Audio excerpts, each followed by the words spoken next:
이 저녁 우리에게 주시는 하나님의 말씀은 구약 예레미야 1장 1절에서 10절까지의 말씀입니다. 구약 예레미야 1장 1절에서 10절까지의 말씀, 제가 가진 성경은 1050면에 있습니다. 이제 예레미야 1장 1절로 10절까지의 말씀을 우리 한 목소리로 함께 읽도록 하겠습니다. 이것은 하나님의 말씀입니다. 베냐민 땅 아나돗의 제사장들 중 hil기야의 아들 예레미야의 말이라. 아몬의 아들 유다 왕 요시야가 다스린 지 13년에 여호와의 말씀이 예레미야에게 임하였고, 요시야의 아들 유다의 왕 여호야김 시대부터 요시야의 아들 유다의 왕 시드기야의 11년 말까지 곧 5월에 예루살렘이 사로잡혀 가기까지 임하니라.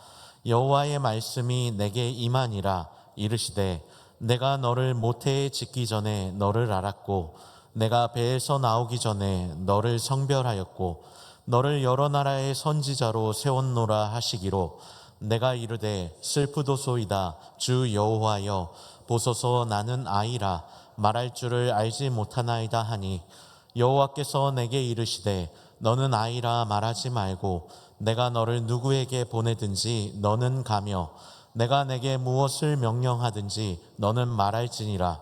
너는 그들 때문에 두려워하지 말라. 내가 너와 함께하여 너를 구원하리라. 나 여호와의 말이니라 하시고, 여호와께서 그의 손을 내밀어 내 입에 대시며 여호와께서 내게 이르시되 보라 내가 내 말을 내 입에 두었노라.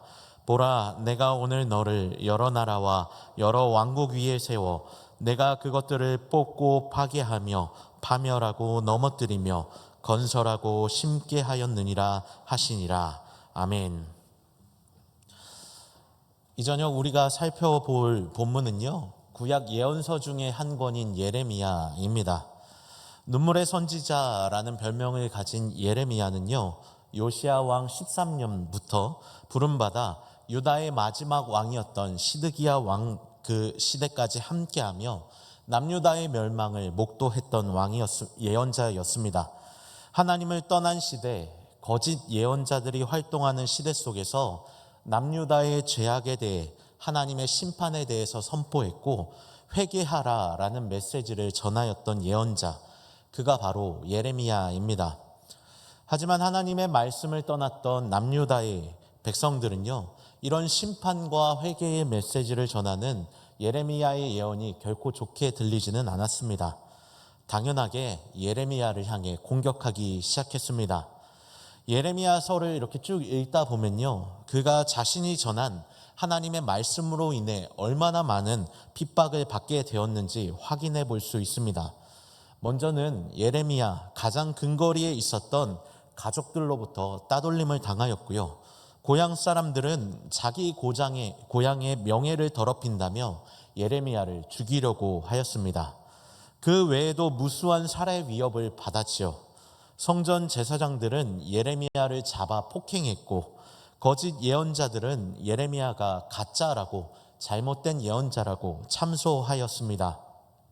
권력자들은 그를 붙잡아 고문하고 투옥하였으며, 성전 관리들은 매질을 하기 시작했습니다.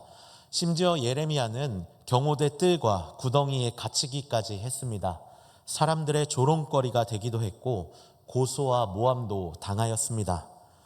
하나님의 부르심을 받았던 예레미야의 삶이, 하나님께 쓰임받았던 삶이 무엇인지를 생각해 보게 하는 예레미야의 모습이라 할 수 있습니다.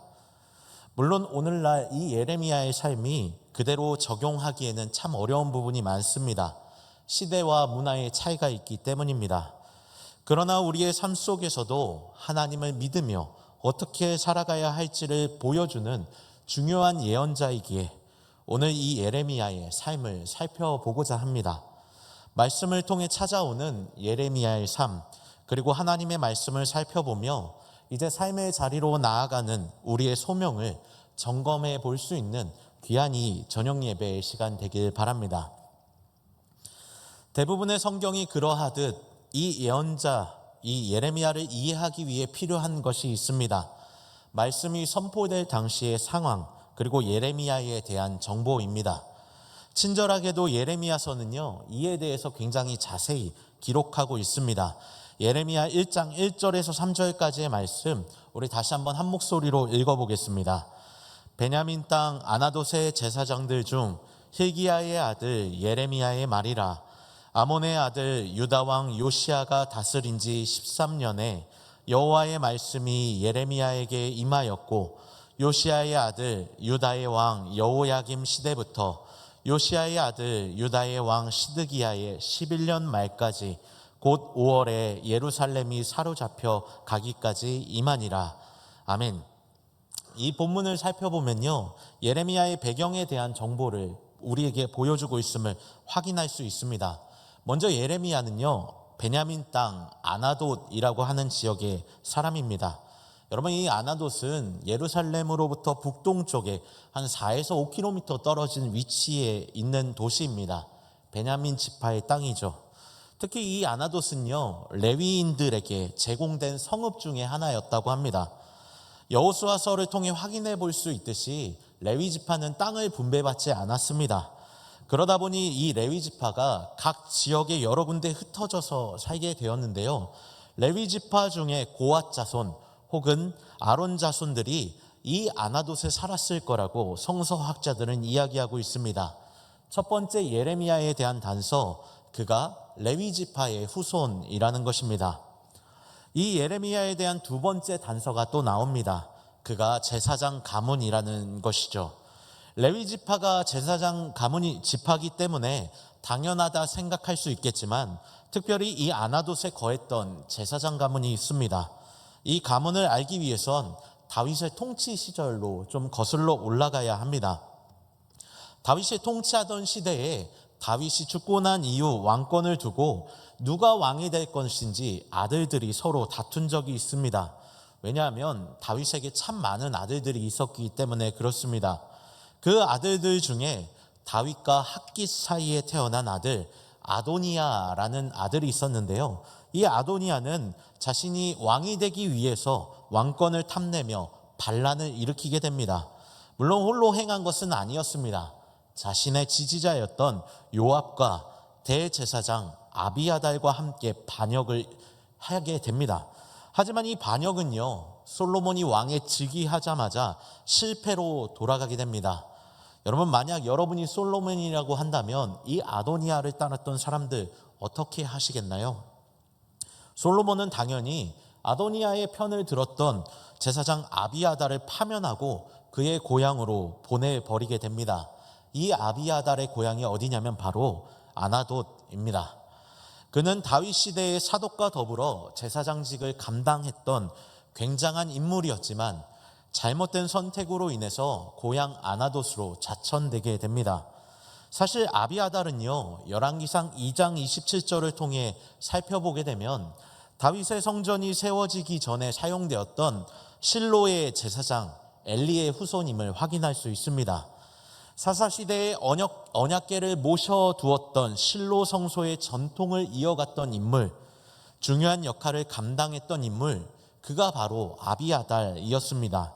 하지만 이제는 고향으로 자천된 그저 평범한 인물이 되었죠.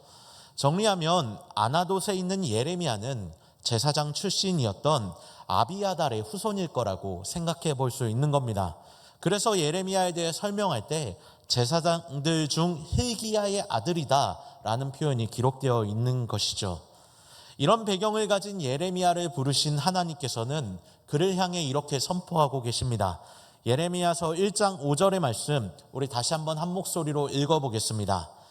내가 너를 모태에 짓기 전에 너를 알았고, 나오기 전에 너를 성별하였고, 너를 여러 나라의 선지자로 세웠노라 하시기로. 아멘. 사실 이 예레미야는요, 방금 우리가 살펴본 것처럼 그다지 좋은 가문의 사람이라고는 할 수 없습니다.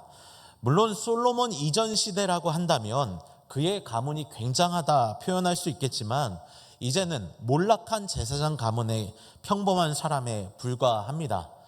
우리가 흔히 이야기하는 것처럼 과거의 영광을 이야기하며 지금을 살지 못하는 모습이 이 가문 안에 있었을지도 모릅니다. 그러다 보니 예레미야는요, 아마도 자신이 태어난 이후 어린 시절부터 자신의 집안의 과거에 대해서 들어왔을지도 모릅니다. 아나돗이 예루살렘 근거리에 있었기 때문에 그 다윗 성전을 바라보며 과거 영원할 것만 같았던 실로 성전에 대한 이야기도 들었을 겁니다. 자신의 부모, 조상들로부터 듣게 된 이야기를 통해 어쩌면 그는 자신의 삶이 실패로 가득한 인생처럼 다가왔을지도 모릅니다. 오늘날 용어로 하면 흙수저의 인생이다 할 수 있겠죠. 지금은 모두에게 기회가 열려 있기 때문에 다시 일어설 수 있을지 모르겠지만 과거에는요, 몰락한 가문을 일으킨다는 것이 오늘날보다 훨씬 더 어려웠다라고 생각해 볼 수 있습니다. 그런 이 예레미야를 향해서 하나님께서 오늘 말씀하고 계신 것입니다. 예레미야를 향해 너를 알았다고, 성별하였다고, 여러 나라의 선지자로 세웠다고 말씀하고 계신 것입니다.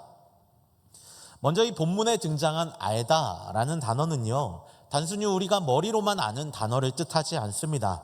그것은 그 사람의 생각, 의도, 감정적 차원 등 그 사람의 전체 모든 것을 안다는 표현이 내가 너를 알았다라는 단어의 원어상의 의미입니다. 그리고 성별하였다라는 단어는요, 우리에게 익숙한 용어로 한다면 거룩하게 하였다라는 뜻입니다. 여러분, 거룩하게 하였다는 것은 무엇이냐면 구별하였다라는 의미를 담고 있습니다. 하나님께서 귀하게 사용하시기 위해 따로 떼어 놓았다라는 뜻이죠. 그 이유를 이렇게 이야기하십니다. 여러 나라의 선지자로 세우기 위함이다 라고 말이죠. 여러 나라라는 말은요, 단순히 남유다를 의미하지 않습니다. 남유다를 포함한 이방 나라 전체를 향한 부르심이 이 예레미야에게 있었던 것입니다. 실패한 가문 출신의 사람, 과거 실로 시대를 추억했을지도 모르는 사람, 아나돗이라고 하는 지역에서 아픔을 간직한 채 살아왔던 사람, 그러다 보니 예레미야는요, 과거의 것이 조금이라도 회복되었으면 하는 마음과 이겨내지 못하는 아픔 속에서 갈등하며 살아왔던 인물이었을지도 모릅니다. 그러나 놀랍게도 그런 어려움과 실패 속에 허덕이는 이 예레미야를 하나님이 선택하셨다 말씀하고 계십니다. 하나님께서는 여러 가지 외적인 조건을 보았을 때 최악의 상황인 예레미야를 향해서 오히려 내가 너를 여러 나라의 선지자로 세우기 위해 너를 구별하였다라고 말씀을 전하고 계신 것입니다. 하지만 아픔을 가진 가정에서 태어난 예레미야는 하나님의 이 놀라운 부르심을 향해 이렇게 반응하고 있습니다. 예레미야 1장 6절에서 8절까지의 말씀 우리 한 목소리로 읽어보겠습니다. 내가 이르되 슬프도소이다 주 여호와여 보소서 나는 아이라 말할 줄을 알지 못하나이다 하니 여호와께서 내게 이르시되 너는 아이라 말하지 말고 내가 너를 누구에게 보내든지 너는 가며 내가 내게 무엇을 명령하든지 너는 말할지니라. 너는 그들 때문에 두려워하지 말라. 내가 너와 함께하여 너를 구원하리라. 나 여호와의 말이니라 하시고. 아멘. 예레미야는요, 하나님의 부르심에 대해서 이렇게 응답합니다. 슬프도소이다 주 여호와여 보소서 나는 아이라서 말할 줄 모릅니다 라고 하나님께 답변을 하지요. 본문에 등장한 이 슬프도소이다 라고 번역된 단어는 사실 문자적인 의미로는 라고 하는 그저 평범한 외침, 탄식입니다. 창조주 되신 하나님을 만나는 사람들이 보여주는 두려움의 반응이라고 할 수 있는 것입니다. 슬프도소이다가 아니라 하나님을 보고 두려움에 휩싸여서 라고 반응했던 거죠. 그러나 예레미야의 외침 속에는요, 이런 창조주 되신 하나님에 대한 두려움이 있었겠지만 그의 연약함에 대한 탄식도 녹아있을 거다라고 해석해 볼 수 있습니다. 아이라고 번역된 단어 때문에 그렇습니다. 이 단어는요, 정확한 나이는 모르지만 소년 혹은 청년으로 번역할 수 있습니다. 아직 경험이 부족하고 성숙하지 못한 상태를 나타내는 단어가 바로 이 아이라는 단어입니다. 실제로 예레미야가 소명을 받은 이 장면을 보고요, 구약학자들은 그가 어린 시절에 아마도 소년 혹은 청소년이었기 때문에 이스라엘 백성을 향해 발언할 만한 능력이 없었을 거다라고 해석하곤 합니다. 저는 여기에 덧붙여서 그의 가정의 아픔으로 인한 탄식이 포함되어 있다라고 해석하고 있습니다. 나이가 어릴 뿐만 아니라 실패한 가정 속에서 살다 보니 자연스럽게 나타나는 낮은 자존감, 실패감에 휩싸인 반응, 그래서 시도조차 하지 못하는 무력한 상태의 탄식이지 않았을까라는 해석을 해보는 것이죠. 하지만 그런 예레미야를 향해서 하나님께서는 이렇게 말씀하고 계십니다. 내가 너를 누구에게 보내든지 너는 가며 너에게 명령한 것을 그대로 말하라 라고 말합니다. 실패에 대해 두려워하는 이 예레미야를 향해서 두려워하지 말라라고 말씀하시며 내가 너와 함께하여 너를 구원하겠다고 놀라운 약속까지 더해주고 계십니다. 어린아이의 예레미야, 실패와 아픔 속에서 성장했기에 만약 청소년이라 할지라도 청년이라 할지라도 미성숙한 자아를 가지고 있었던 예레미야를 향해서 하나님께서는 두려워하지 말라고 내가 너와 함께 할 것이다 라고 말씀하고 계셨던 것입니다. 그리고 하나님께서는 계속해서 예레미야를 향해 이렇게 약속해 주고 계셨습니다. 너는 아이라 하지 말라. 아이라 하지 말라라는 의미는 아이와 같이 연약한 자신의 능력에 집중하지 말고 너를 부르신 나 하나님의 능력을 의존하라라는 의미를 담고 있는 것입니다. 하나님의 말씀처럼요, 이 예레미야의 아픔은 오히려 말씀을 잘 전달할 수 있는 통로가 되었습니다. 영원할 것만 같았던 실로 성수가 무너진 것을 보았기 때문에 영원할 것만 같았던 제사장 가문이 예루살렘에 쫓겨나는 아픔을 겪었기 때문에 오히려 다윗 언약이 깨어질 것이며 예루살렘 성전이 무너질 것이라는 말씀을 예레미야가 더 자세하게 선포할 수 있었던 것이죠. 비록 예레미야는 과거의 아픔으로 인해서 자신은 능력이 없다 했지만 예레미야는 실패에 휩싸여서 할 수 없다고 이야기했지만 그 모든 것을 알고 계셨던 하나님께서는 예레미야를 이미 구별하셨고 여러 나라의 선지자로 세우시기로 선택하셨던 것입니다. 예레미야의 그 아픔을 가지고 놀라운 하나님의 말씀을 전달하는 도구로 세우셨음을 오늘 이 본문에서 우리에게 알려주고 계신 것이죠. 사랑하는 성도 여러분, 오늘 예레미야를 부르신 하나님은요, 예레미야의 어떠한 조건 때문에 그를 찾아오신 것이 아니었습니다. 오히려 그 누구보다 아픔을 갖고 있었고 어느 것 하나 내세울 것이 없음에도 불구하고 무조건적인 은혜로 이 예레미야를 선택하셨던 것입니다. 비록 예레미야가 아픔으로 인해서 감당하지 못할 것 같다고 하나님의 부르심에 저항했다 할지라도 그런 예레미야를 책망치 않으시고 오히려 내가 너와 함께 하겠다고 놀라운 약속을 주고 계셨던 것입니다. 오늘 우리는요, 참 많은 조건 속에 살아가고 있습니다. 학벌이나 돈, 지위나 명예 등의 조건 속에서 살아가고 있습니다. 그렇게 이런 조건들이 없다면 마치 아나도 출신의 예레미야처럼 스스로를 폄하하며 하나님의 일을 감당하기 어렵다고 이야기하고 있는지도 모릅니다. 그런 우리를 향해 하나님께서는 동일하게 말씀해 주고 계십니다. 내가 너를 모태에 짓기 전에 너를 알았고 너를 배에서 나오기 전에 너를 성별하였고 너를 여러 나라의 선지자로 세웠다라고 말입니다. 그리고 하나님은 계속해서 이렇게 말씀해 주고 계십니다. 너는 아이가 아니니 두려워하지 말라고 내가 너와 함께 하겠다고 말씀해 주고 계신 것입니다. 그러니 여러분, 우리 하나님의 말씀 앞에 우리의 생각을 내어놓으십시다. 내가 가지고 있는 조건들, 의식적으로든 무의식적으로든 조건을 가지고 평가하는 우리의 모습들을 하나님 앞에 내려놓으십시다. 우리가 구원받은 것은 우리의 어떠함이 아니라 무조건적인 하나님의 은혜요, 선택이었습니다. 그 하나님의 은혜를 기억하며 나를 있는 그대로 받아주십시다. 비록 내가 능력이 없다 할지라도 하나님이 능력 되심을 기억하며 그 자리에서 다시 일어서십시다. 그렇게 나를 향해 찾아오신 하나님의 은혜를 기억하며 실패의 자리에서 일어서서 우리를 선택하셨던 그 하나님의 뜻을 향해 나아가십시다. 또 우리를 택하신 하나님께서는요, 우리 한 사람을 통하여 여러 나라를 섬기게 하시기 위하여 부르셨음을 기억하십시다.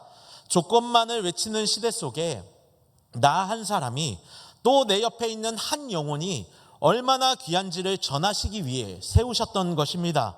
그 하나님의 사랑을 기억하며 내 옆에서 지금 함께 있는 그들을, 예레미야와 같은 이들을 받아주십시다.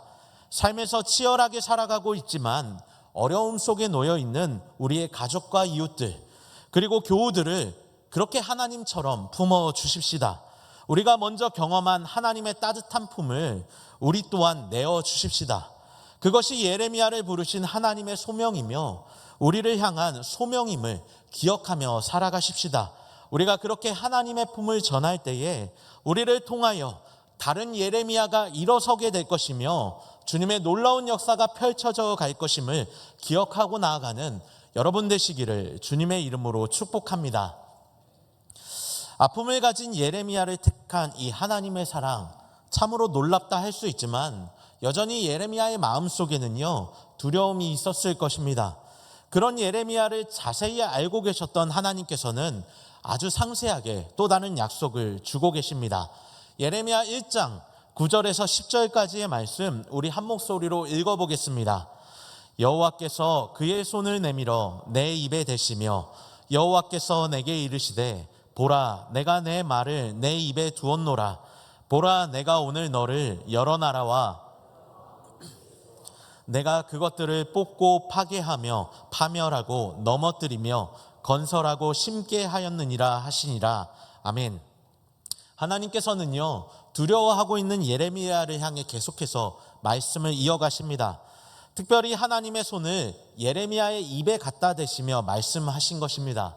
이 독특한 장면은 구약 성경에서 이 본문을 제외하고 더 이상 찾아볼 수 없을 만큼 독특하다 할 수 있습니다. 하나님께서 예레미야에게 하나님의 이름으로 말할 수 있는 능력과 말씀을 주신 것이 아닐까라고 해석해 볼 수 있는 장면이죠. 우리는 예레미야를 예언자라고 이야기하고 있습니다. 그런데 이 예언은요, 우리가 알다시피 앞날을 미리 보고 이야기하는 것을 뜻하지 않습니다. 한자로 예언을 풀어보면 미리 예자가 아니라 맡길 예자를 쓰고 있습니다. 히브리어로 보아도 예언자를 나비라고 하는데요, 원어적 의미로는 대언자라는 의미를 담고 있습니다. 하나님의 말씀을 대신 전달하는 사람, 하나님의 말씀을 맡은 사람, 그가 바로 예언자인 것이죠. 하나님께서는 지금 예레미야의 입술에 손을 대시며 그를 하나님의 말씀을 대언하는 사람으로 세우셨음을 보여주고 있는 장면입니다. 그리고 하나님께서는 이 장면 이후에 이렇게 말씀하십니다. 내가 오늘 너를 여러 나라와 여러 왕국 위에 세웠다라고 말이죠. 본문에 나타난 세웠다라는 것은요, 말 그대로 대리인 혹은 감독자로서 일을 맡겼다라는 의미를 담고 있습니다. 앞서 5절에 나타난 여러 나라의 선지자로 세웠다는 의미와 같은 맥락이다라고 볼 수 있습니다. 여러분, 그럼 여러 나라의 선지자 혹은 여러 나라와 여러 왕국 위에 세웠다는 의미가 무엇일까요? 앞서 언급드렸던 것처럼 이 의미는요, 단순히 유다 백성만을 위해서 세운 것이 아니다라는 말입니다. 예레미야의 특별한 사명은요, 남유다를 포함한 이방 나라 전체를 향한 의미를 담고 있습니다. 그랬기에 예레미야는요, 맹목적인 국수주의자들이나 이스라엘 민족만을 바라보는 이 배타적인 태도를 취할 수 없었습니다. 사실 이스라엘 백성들은 하나님의 심판의 메시지가 있다 할지라도 그것을 있는 그대로 받아주지 않았습니다. 거짓 선지자들은 끊임없이 다윗 언약을 이야기하며 비록 자신들이 죄가 있다 할지라도 하나님께서 세우신 이 다윗 언약, 그리고 이 다윗 성전은 무너지지 않을 것이라고, 자신들은 선택된 민족이라고 외쳐왔기 때문에 이 심판에 대한 메시지를 받아들이지 않았습니다. 그러나 예레미야는 달랐습니다. 안일함에 빠져있던 그들과 다르게 예레미야는요, 하나님의 부르심을 따라 남유다뿐만 아니라 전 세계를 통치하시는 하나님의 말씀 있는 그대로 전하고 있는 것입니다. 아무리 다윗 언약이 있다 할지라도, 아무리 하나님의 성전이 있다 할지라도 모든 것의 주인 되신 하나님께서 죄를 심판하실 것임을 당당하게 전하고 있는 것입니다. 그것이 바로 여러 나라의 선지자로 세운 의미입니다. 하지만 예레미야가 이렇게 전할 수 있는 것은요, 쉬운 것은 아니었습니다. 어찌되었든 그 또한 이스라엘 백성이기 때문에 그렇습니다. 여러분, 이스라엘 백성은요, 기본적으로 신명기적 사고를 하는 민족입니다. 자신들은 선택된 민족이며 하나님을 경외하면 복을 받는다는 생각을 기본적으로 하고 있던 사람들이었습니다. 그러다 보니 심판을 선고하시는 이 하나님의 심판, 그 말씀을 있는 그대로 받아들이기 어려웠을 겁니다.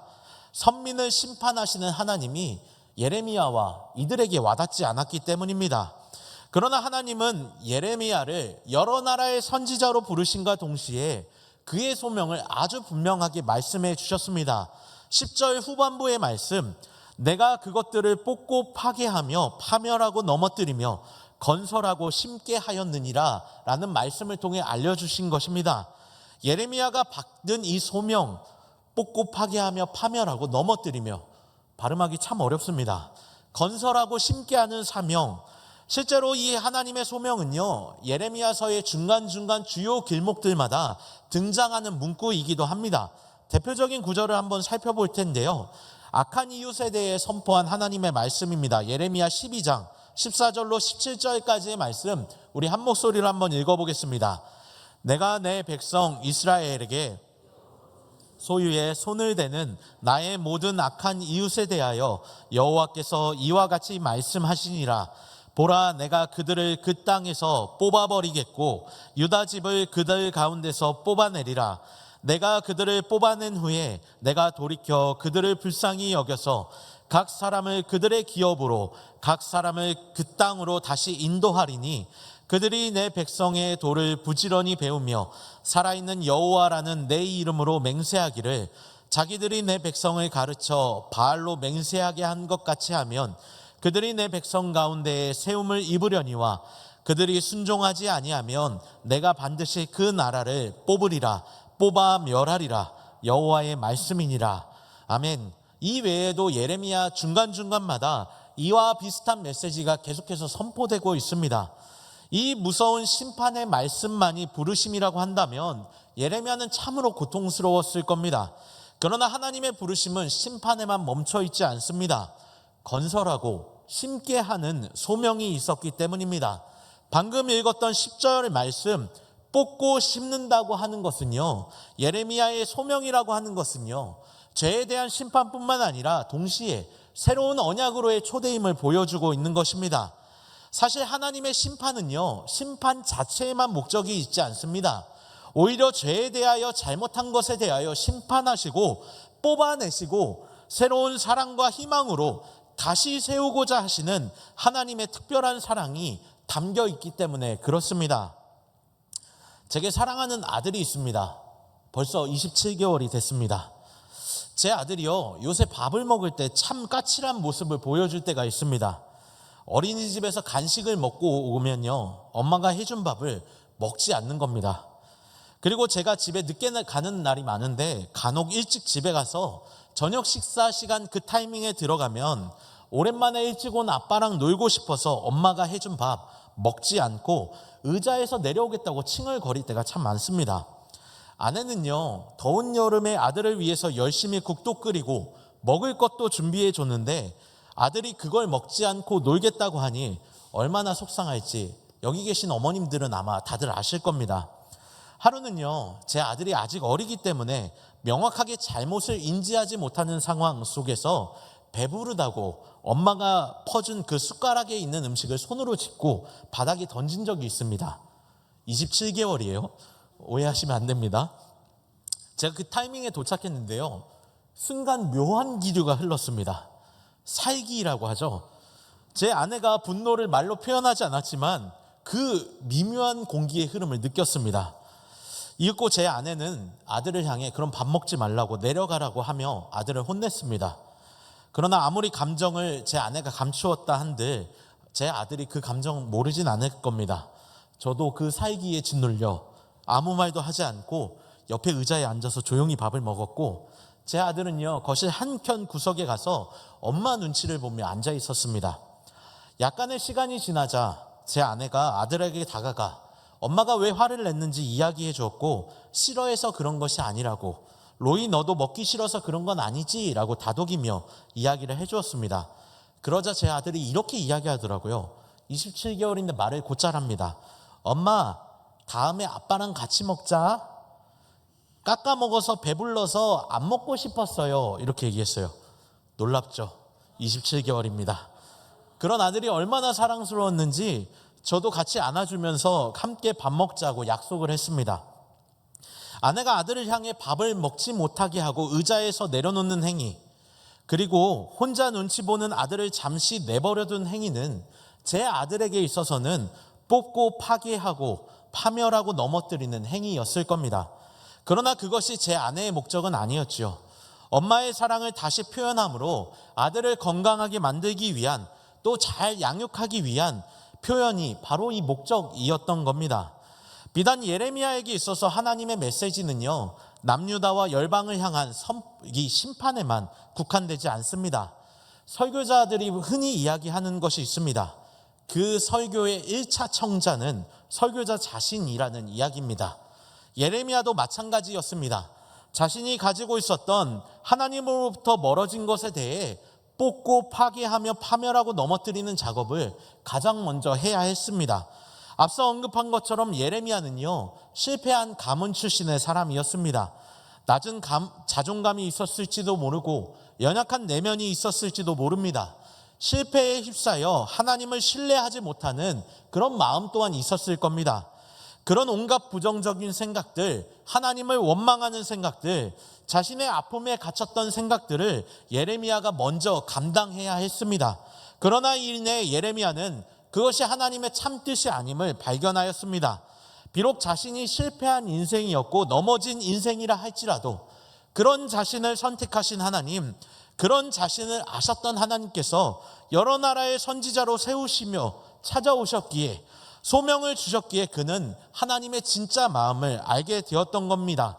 무너뜨리는 것이 초점이 아니라 다시 회복해 하시어 새로운 언약으로 초대하신 하나님의 사랑이 있음을 발견하였던 것이죠.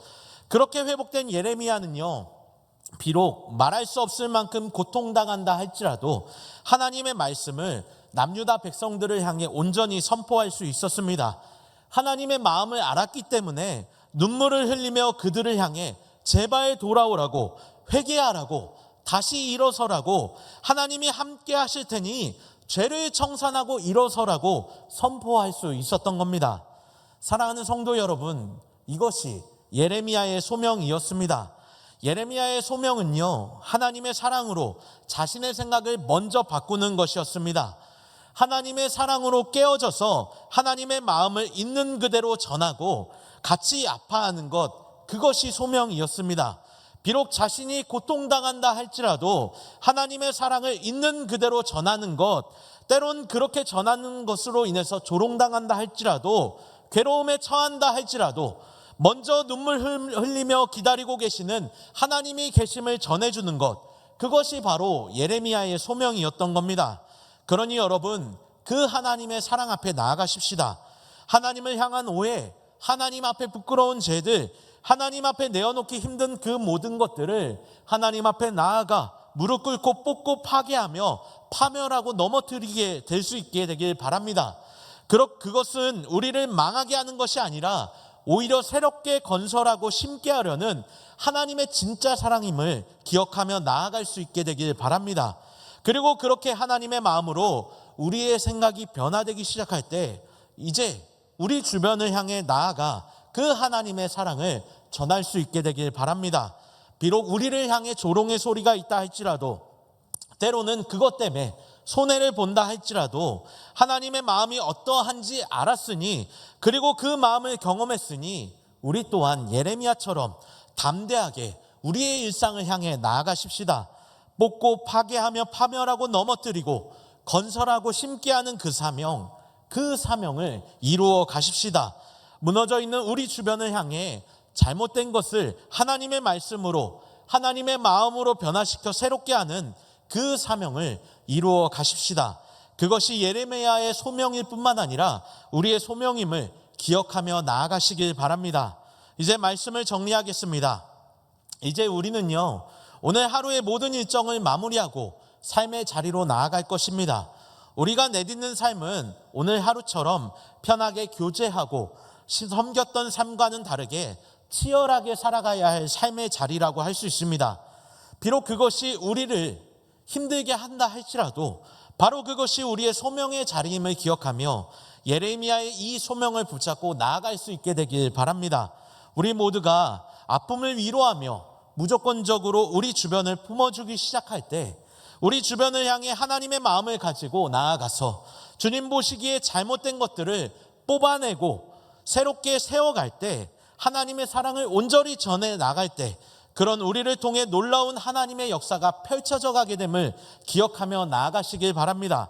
마침내 여러 나라의 선지자로 세우신 하나님의 뜻, 그런 저와 여러분을 통해 바로 세워져 갈 것임을 믿고 나아가는 저와 여러분 되길 주님의 이름으로 축복합니다.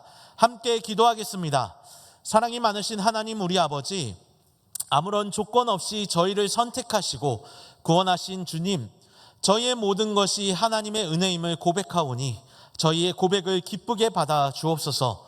때론 세상이 이야기하는 것에 휩쓸릴 때가 있지만 그럴 때마다 저희를 알고 계시고 구별하시며 여러 나라의 선지자로 세워주신 그 주님의 사랑을 기억하며 일어서게 하옵소서. 우리의 아픔과 상처를 걷어내고 다시 일으켜 세워주신 주님의 은혜를 붙들고 세상에 나아가 주님의 일을 감당하는 저희 모두가 될 수 있게 도와주옵소서. 감사드리며 예수님의 이름으로 기도드립니다. 아멘.